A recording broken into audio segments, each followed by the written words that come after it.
साल 1997 Steve jobs Apple में वापस आ चुके थे और उन दिनों एप्पल डूबने की कगार पर थी। जॉब्स ने उसे बचाने के लिए एक एड कैंपेन लॉन्च करवाया जिसका नाम था थिंक डिफरेंट। एड में दुनिया के सबसे बड़े बागियों यानी रेबेल्स, आर्टिस्ट और सनकियों की तस्वीरें थी और आवाज आती थी, here's to the crazy ones, the misfits, the rebels. ये ऐड दुनिया भर में चला, यूएस में चला, यूरोप में चला, हर जगह। लेकिन जब ये ऐड एशिया पहुंचा तो उसमें से एक चेहरा गायब हो गया और वो चेहरा था दलाई लामा का। किसी ने शिकायत नहीं की थी, चीन की सरकार ने कुछ कहा भी नहीं था। एप्पल ने खुद चुपचाप दलाई लामा की तस्वीर वहां से हटा दी। क्यों? चीन को नाराज करने के डर से। ये एप्पल का पहला सजदा था। एक कंपनी जो खुद को बागियों का मसीहा बताती थी, वो एक ताकतवर सरकार के सामने चुपचाप झुक गई। कट टू नवंबर 2025, एप्पल ने चुपचाप चीन में अपने ऐप स्टोर से देश के दो सबसे बड़े गे डेटिंग ऐप्स ब्लूड और फिनका को हटा दिया। क्यों? क्योंकि चीन की सरकार ने हुक्म दिया था। 1997 से 2025 28 साल बीत गए। एप्पल दुनिया की सबसे अमीर, सबसे ताकतवर कंपनी बन गई टेक्नोलॉजी की दुनिया में। लेकिन बदला कुछ नहीं सिवाय एक चीज के। 1997 में एप्पल ने यह डर से किया था, 2025 में एप्पल ये मजबूरी में कर रहा है। तब वो चीन के बाजार में घुसना चाहती थी कंपनी, और आज वो चीन के बनाए सुनहरे पिंजरे में फंस गई है। एप्पल जैसा ताकतवर ब्रांड इस जाल में कैसे फंस गया? येलो काउस का गिरोह कौन था जिसने एप्पल को घुटनों पर ला दिया था? चीन के सीक्रेट हेडक्वार्टर में वो 275 अरब डॉलर की डील क्या थी जिसने एप्पल का सब कुछ बदल दिया? और क्यों एप्पल चाहकर भी चीन के चंगुल से नहीं निकल पा रहा? नमस्ते, मैं हूं निखिल और आप देख रहे हैं अलिफ लैला, जिसमें आज जानेंगे इन्हीं सवालों के जवाब कि कैसे एप्पल ने चीन को एक दिहाड़ी मजदूर समझा और आज वही मजदूर एप्पल की नस दबाकर बैठ गया है।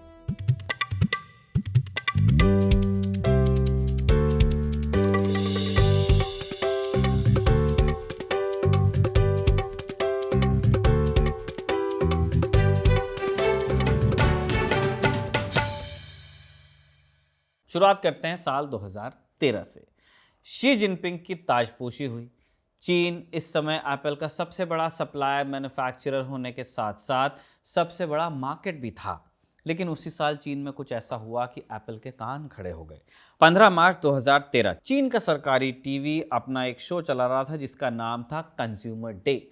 लाखों लोग पूरे चीन में टीवी से चिपके हुए थे और उस शाम टीवी पर एप्पल की धज्जियां उड़ाई जा रही थी। इल्जाम क्या? एप्पल अपने चाइनीज ग्राहकों के साथ भेदभाव करता है, खराब वारंटी देता है। एप्पल के हेडक्वार्टर कूपरटिनो में इसके बाद हड़कंप मच गया कि क्या चल रहा है हमारे सबसे बड़े मार्केट में, हमारी पॉलिसी तो पूरी दुनिया में एक जैसी है। एप्पल ने एक सफाई जारी की और यहीं उनसे एक बहुत बड़ी चूक हो गई। एप्पल ने कह दिया कि हमारा यूजर एक्सपीरियंस इनकंपेरेबल है, बेजोड़। चीन के सरकारी मीडिया ने ये एक शब्द पकड़ लिया, इनकंपेरेबल। अगले दिन अखबारों की हेडलाइन थी, एप्पल के बेजोड़ घमंड को तोड़ दो। जो इनकंपेरेबल घमंड है उसी को तोड़ो। कुछ ही हफ्तों में एप्पल की सेल्स क्रैश कर गई। बाहर से देखने में कहानी ऐसी थी कि एप्पल ने भेदभाव किया और पकड़ लिया गया, लेकिन असली कहानी कुछ और थी। यह हमला भेदभाव की वजह से नहीं हुआ था, यह हमला हुआ था करोड़ों डॉलर के एक फ्रॉड की वजह से। एक ऐसा फ्रॉड जिसे चीन के येलो काउस यानी दलालों के एक संगठित गिरोह ने चलाया था। ये गिरोह करता क्या था? ये लोग अमेरिका से सस्ते सब्सिडी वाले लॉक्ड आईफोन खरीदते थे, उन्हें चीन लाया जाता और फिर एक शातिर तरीके से फोन का एक चिप ये जला देते। इसके बाद उस खराब फोन को एप्पल स्टोर ले जाते और वारंटी में एक्सचेंज करवाते। बदले में उन्हें एक नया चमचमाता महंगा अनलॉक चाइनीज आईफोन मिल जाता जो चीन के मार्केट के लिए बना हुआ था। ये बना करोड़ों डॉलर का घोटाला, कहीं से और फोन लाके यहां वारंटी क्लेम करना और वो भी खुद डैमेज करके। एप्पल ने इस फ्रॉड को रोकने के लिए चीन में अपनी वारंटी पॉलिसी को सख्त किया। उन्होंने कहा कि हम हर बार फोन रिप्लेस नहीं करेंगे, रिपेयर भी करेंगे। लेकिन चीन की सरकार को यह घोटाला समझ में नहीं आया, या कम से कम उन्होंने बिहेव तो ऐसे ही किया। चीन के सरकार के लिए एप्पल अपने चाइनीज ग्राहकों को रिपेयर किया हुआ माल दे रहा था और अमेरिकन ग्राहकों को नया।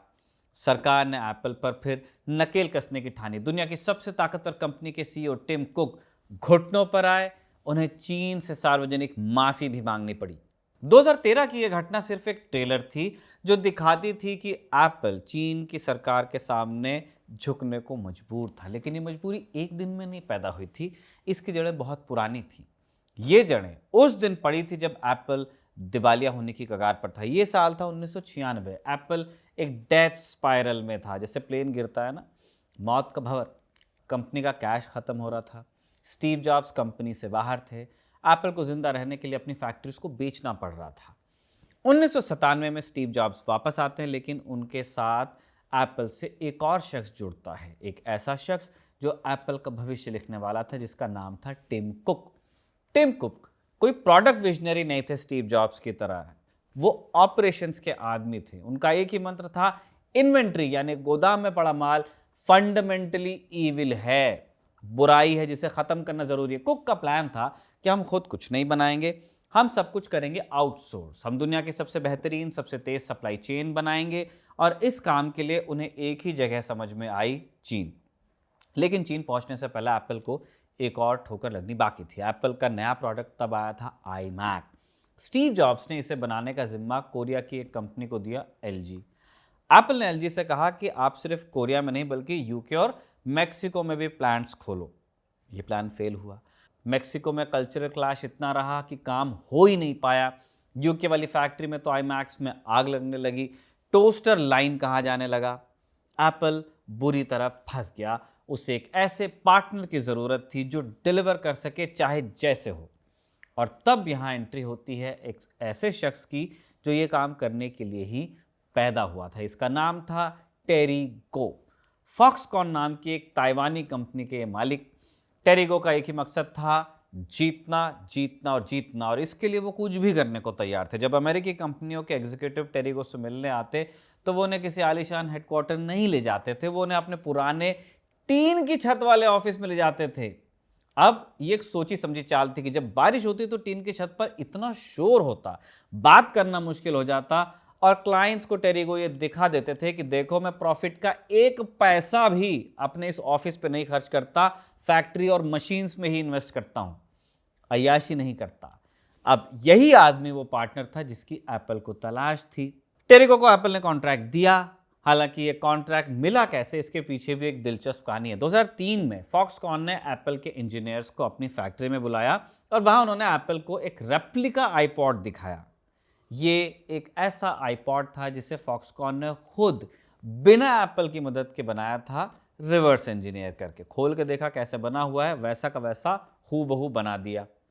अब जो मैसेज था वो साफ था कि हम आपकी टेक्नोलॉजी को फॉलो कर सकते हैं, कॉपी भी कर सकते हैं।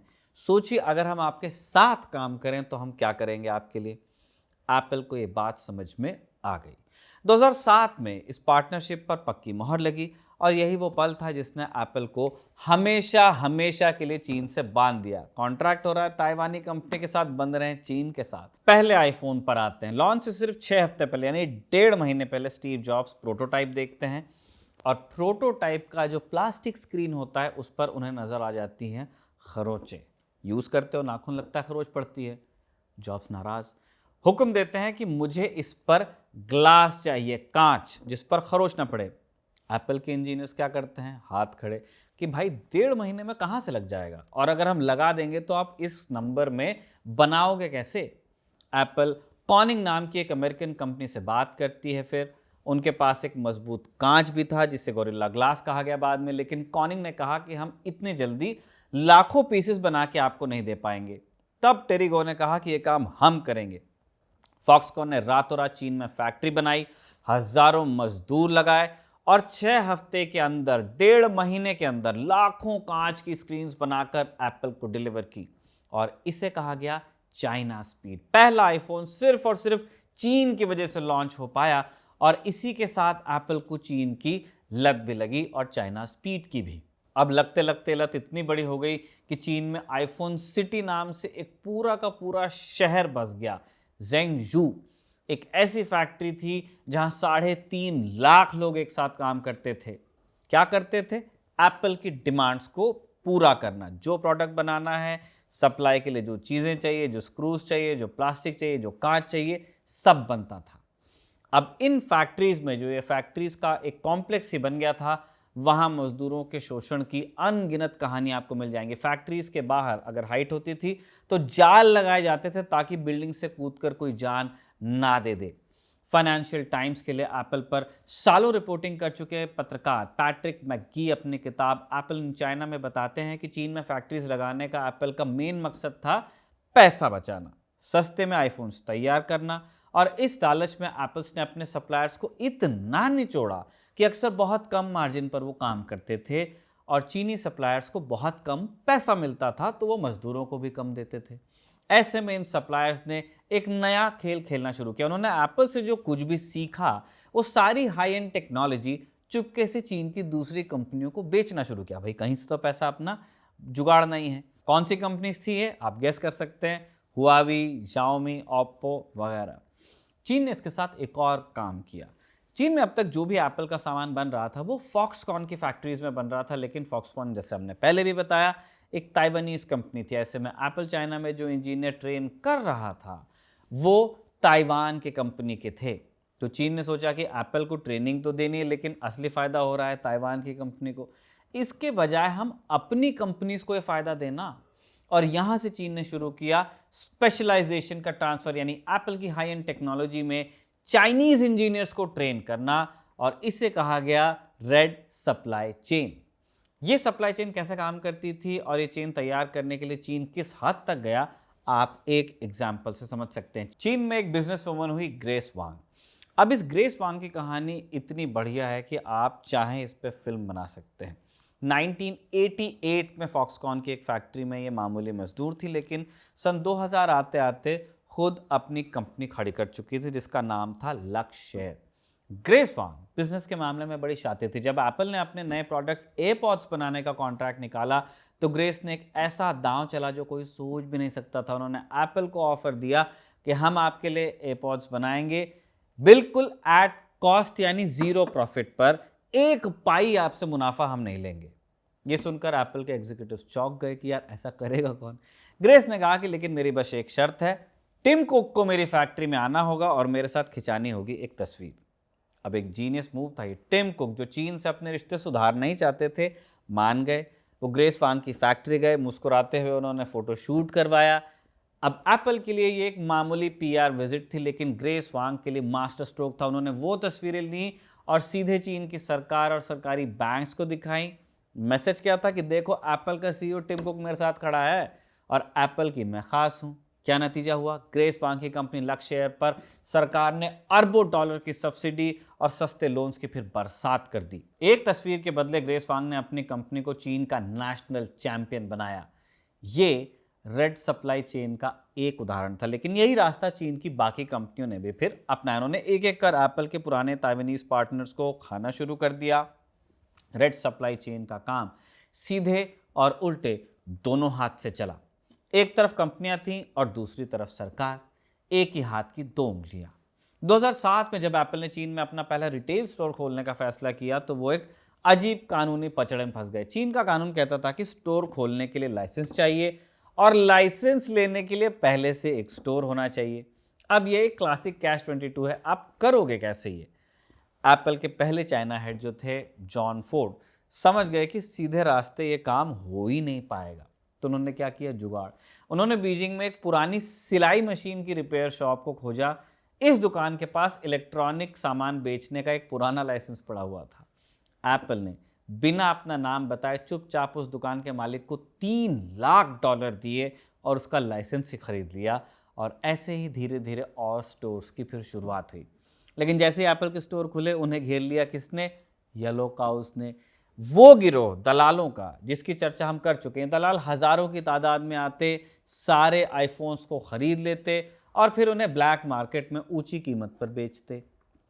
अब एप्पल के जो एक्चुअल ग्राहक हैं जिनको एप्पल टारगेट करना चाहता था, चाइनीज मिडिल क्लास, वो स्टोर तक पहुंच ही नहीं पा रहा था क्योंकि लाइन में पहले ही 1000 लोग लगे हैं।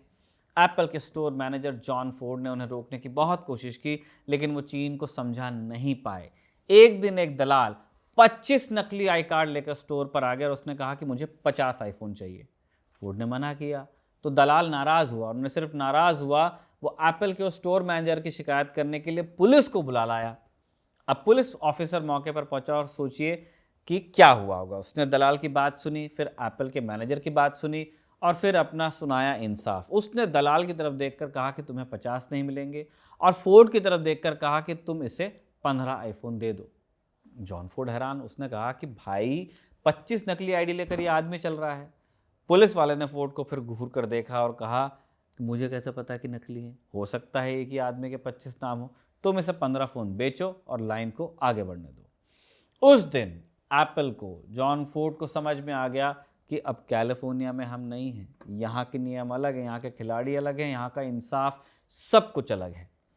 एप्पल इस खेल में बुरी तरह फंसता जा रहा था और चीन की सरकार अब अपना अगला और सबसे बड़ा दांव चलने वाली थी। एप्पल असल में अनजाने में अपने ही खर्च पर अपने भविष्य के दुश्मनों को खड़ा कर रहा था। कैसे? चीन ने एप्पल को एक चारा डाला था और एप्पल उस चारे को खुशी खुशी खा रहा था। एप्पल को लगता था कि वो सिस्टम को मैनेज कर रहा है, लेकिन 2013 में एप्पल को पहला बड़ा झटका लगा। ये वही 15 मार्च 2013 की घटना थी जिसका जिक्र हमने शुरू में किया, जब चीन के सरकारी टेलीविजन चैनल सीसीटीवी ने एप्पल पर भेदभाव का इल्जाम लगाया, सार्वजनिक माफी मांगने पर मजबूर किया टिम कुक को।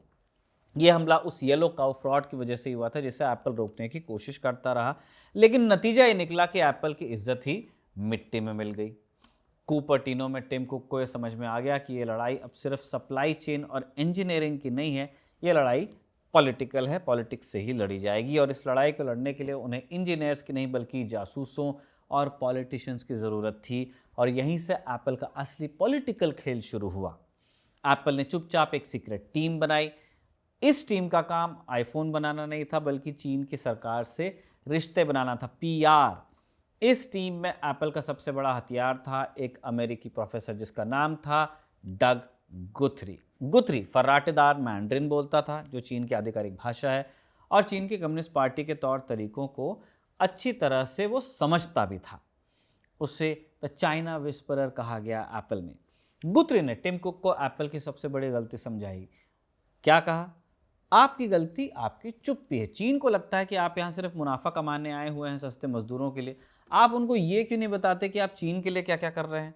आप लाखों जॉब्स जनरेट कर रहे हैं, आप उनकी कंपनियों को दुनिया की सबसे एडवांस टेक मुफ्त में सिखा रहे हैं, आप चीन को स्मार्ट बता रहे हैं। ये बात आप बोलो ना। टिम कुक को ये प्लान समझ में आ जाता है और इसके बाद एप्पल डिसाइड करता है कि वो चीन के लिए कितने ज़रूरी है, ये कम्युनिकेट किया जाएगा। 2016 में टिम कुक बीजिंग जाते हैं। इस बार किसी फैक्ट्री या स्टोर के लिए नहीं, सीधे जोंगनान हाई जाते हैं, वो सीक्रेट जगह जहां चीन की कम्युनिस्ट पार्टी का हेडक्वार्टर है। और वहां बंद दरवाजों के पीछे एप्पल एक सीक्रेट डील साइन करता है, 5 साल की डील, $275 अरब की। अब ये सौदा पैसे भर का नहीं था। एप्पल ने वादा किया कि वो चीन के टेक्नोलॉजी को अपग्रेड करने में मदद करेगा, चीन में R&D लैब्स खोलेगा, चीन के सप्लायर्स को स्मार्ट बनाएगा और चीन की अपनी कंपनीज को भी आगे बढ़ने में मदद देगा। इस तरह एप्पल ने चीन में अपना बिजनेस तो बचा लिया, लेकिन बदले में वो चीन के नेशनल टेक्नोलॉजी मिशन का एक ऑफिशियल पार्टनर बन गया, या उसे बनना पड़ा। और इस सौदे का असर तुरंत दिखा। एप्पल अब सिर्फ चीन की कंपनियों को बर्दाश्त नहीं कर रहा था, उन्हें एक्टिवली प्रमोट कर रहा था। और इसका सबसे बड़ा चेहरा बनी ग्रेस वांग, वही औरत जिसकी बात हम कुछ देर पहले कर रहे थे। ग्रेस वांग के साथ तस्वीर खींचकर टिम कुक ने अपने ही हाथों से फॉक्सकॉन का एक चाइनीज कॉम्पिटिटर खड़ा कर दिया। एप्पल को लगा कि उसने चीन को तो खुश कर दिया, लेकिन असल में चीन बस इंतजार कर रहा था मौके का, और ये मौका आया 2018 में। चीन की कंपनी हुआवी ने ऐसे फोन्स लॉन्च किए जो कई मामलों में आईफोन से बेहतर माने गए। चीन के लोग अब देशभक्ति के नाम पर एप्पल छोड़कर हुआवी खरीदने लगे। एप्पल की सेल्स पूरी तरह क्रैश करती हैं। एप्पल के हेडक्वार्टर में अलार्म बजते हैं। हुआवे नॉन यूएस मार्केट में एप्पल को ख़त्म करने का मादा रखने की कगार पर भी पहुंच जाती है। इतनी आगे एप्पल का खेल ख़त्म होने वाला था, और ऐसे में उनकी मदद को आया ऐसा शख्स जिसकी टिम कुक ने सपने में कल्पना नहीं की थी, डोनाल्ड ट्रंप। ये 2016 में अमेरिका के राष्ट्रपति बन जाते हैं और अपने कार्यकाल की शुरुआत में ही चीन के खिलाफ ट्रेड वॉर छेड़ देते हैं, और उनका सबसे बड़ा निशाना बनती है हुआवी। हुआवी पर चीन की सरकार के लिए जासूसी के इल्ज़ाम लगते हैं, और नतीजा क्या होता है? ट्रंप हुआवी पर इतने कड़े सैंक्शंस लगाते हैं कि हुआवी का स्मार्टफोन बिजनेस रातों रात चौपट होने लगता है और इससे फ़ायदा एप्पल को होता है, ब्रीदिंग स्पेस मिलता है। लेकिन ये राहत ज़्यादा दिन नहीं टिकती क्योंकि 2020 में दुनिया में एक और मुसीबत आई, कोविड-19। चीन ने ज़ीरो कोविड पॉलिसी लागू कर दी और एप्पल को पहली बार चीन पर निर्भरता का असली मतलब समझ में आया। आईफोन सिटी यानी जेंगजू में जो दुनिया की सबसे बड़ी आईफोन फैक्ट्री थी, वहाँ मजदूर बगावत कर देते हैं। क्यों? क्योंकि उन्हें ज़बरदस्ती क्वारंटीन किया जा रहा था, खाना पानी बंद था, इंटरैक्शन बंद था। हज़ारों मजदूर कटीली तारें लांग कर, दीवारें फांद कर फैक्ट्री से भाग जाते हैं। एप्पल का पूरा प्रोडक्शन ठप होता है। क्रिसमस के लिए दुनिया में आईफोन्स बचते नहीं हैं। खरबों डॉलर का नुकसान होता है फिर आईफोन को। टिम कुक यहीं से समझते हैं कि एक ही देश पर सब कुछ दांव पर लगाना बहुत बड़ी गलती है। अब उन्हें एक एस्केप प्लान चाहिए था, एक प्लान बी, और वो प्लान बी था, और आज भी ये था में ही है, भारत। कोविड-19 के दौर में एप्पल को एहसास हुआ कि एक दोहरी मुसीबत में वो है। एप्पल का हार्डवेयर जो चीन में बनता था, चीनी सरकार के रहम करम पर था। कोविड या किसी और कारण अगर सप्लाई चेन रुकती तो एप्पल ठप। एप्पल की दूसरी मुसीबत था ताइवान। एप्पल के आईफोन, आईपैड और मैकबुक, इन सब का दिमाग यानी इन सब के सबसे एडवांस चिप्स दुनिया में सिर्फ एक कंपनी बनाती है, TSMC, Taiwan semiconductor manufacturing company. चीन खुलेआम कहता है कि वो ताइवान को वापस लेगा और ज़रूरत पड़ी तो जंग भी करेगा। अगर कल को चीन और ताइवान में जंग छिड़ जाती है, TSMC की फैक्ट्री दग जाती है, तो एप्पल दुनिया की जो सबसे अमीर कंपनी है, एक झटके में ज़ीरो हो जाएगी।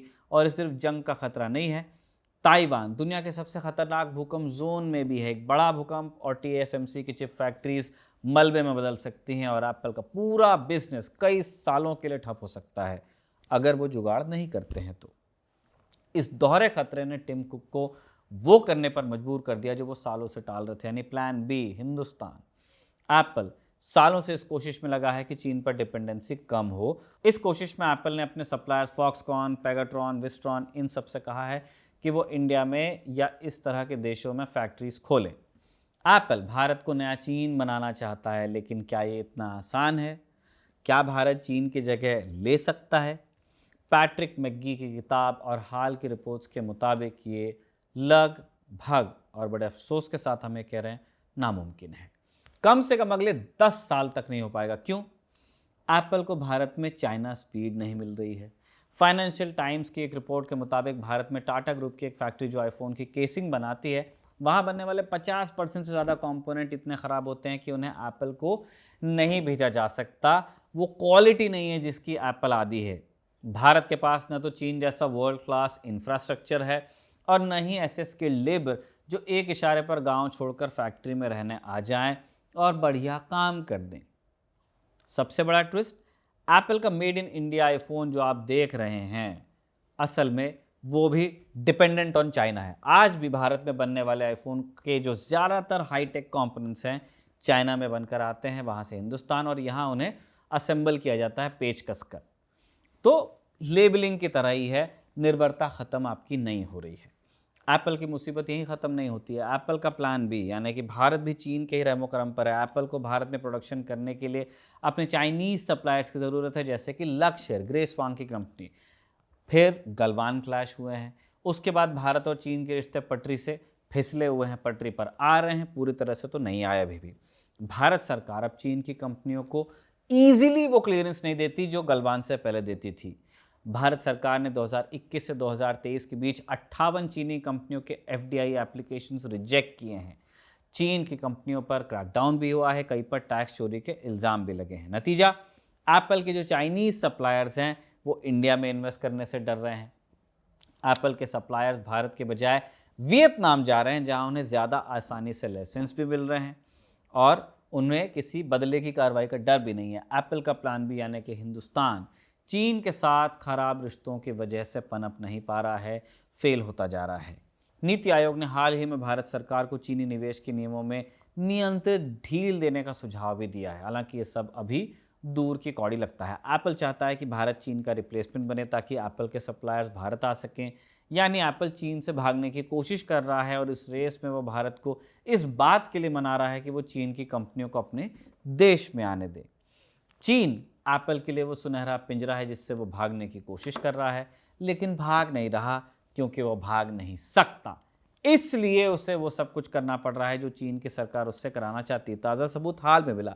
एप्पल ने क्या किया, चुपचाप चीन की सरकार के कहने पर अपने ऐप स्टोर से चाइना में 2 बड़े पॉपुलर डेटिंग ऐप्स ब्लूड और फिनका को हटाया। ये गे डेटिंग ऐप्स हैं। ये ऐप्स चीन का जो LGBTQ समुदाय था उसमें बहुत पॉपुलर थे, लेकिन सरकार ने ऑर्डर दिया, एप्पल ने मान लिया। एप्पल ने कहा कि हम जिस देश में काम करते हैं वहाँ के कानून हमको फॉलो करने पड़ते हैं, हम कुछ नहीं कर सकते। एप्पल की कहानी का असली सबक ये नहीं है कि चीन ने कॉपी कर लिया सब कुछ। असली सबक ये है कि एप्पल ने खुद अपनी मर्जी से अपने खर्चे पर दुनिया की सबसे अमीर कंपनी बनने के लालच में, सस्ते मजदूरों के लालच में चीन को वो सारा नो हाउ ट्रांसफ़र कर दिया जिसकी उसे एक टेक सुपर पावर बनने के लिए ज़रूरत थी। टिम कुक ने एप्पल को ज़रूर ऐसी मशीन बनाया जो बेतहाशा पैसा कमाती है, लेकिन उस मशीन का जो बटन है जिससे वो चालू और बंद होती है, बीजिंग के हाथ में है। 1984 में एप्पल ने एक बड़ा मशहूर विज्ञापन चलाया था, एक बिग ब्रदर के खिलाफ जो सबकी सोच को कंट्रोल करना चाहता था। आज 40 साल बाद एप्पल उसी बिग ब्रदर के देश में फंसा हुआ है। एप्पल की जो चीन पर निर्भरता है उस पर ये सुंदर आलेख कमल का है और अयान ने अलिफ लैला के इस एपिसोड को रिकॉर्ड किया था। आप देखते रहिए खबरगांव।